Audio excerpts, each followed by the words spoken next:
Je réagis à chaud à plusieurs vidéos que j'ai vues et une vidéo également que j'ai faite où je dis qu'on va se ramollir du bulbe si on utilise trop l'intelligence artificielle. J'en profite pour dire que la chaîne avant s'occupait de dramaturgie et de comment améliorer son style pour les écrivains, donc c'est toujours d'actualité. Donc se ramollir du bulbe, il y a deux façons en fait. Quand on utilise sa voiture au lieu de marcher, on peut devenir un petit peu plus feignant et puis les muscles s'atrophier, mais on garde ses jambes.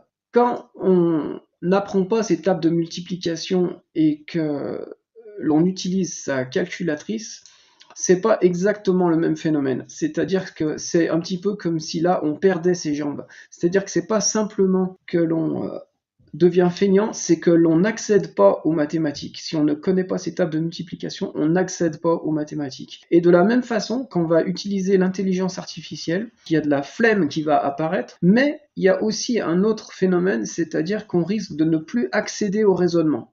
Et ça, c'est peut-être encore plus grave.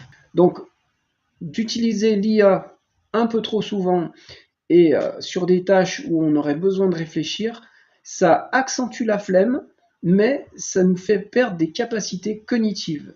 Et ça, c'est un autre problème. Donc il y a bien deux choses, hein. Voilà. Parce qu'à un moment, j'avais dit, on va se ramollir du bulbe. Il ne faudrait pas penser qu'il n'y a qu'une seule façon de se ramollir du bulbe. On va devenir feignant, mais on va aussi perdre en capacité intellectuelle. C'est deux choses différentes. Voilà, c'est tout ce que j'avais à dire pour aujourd'hui. Ciao.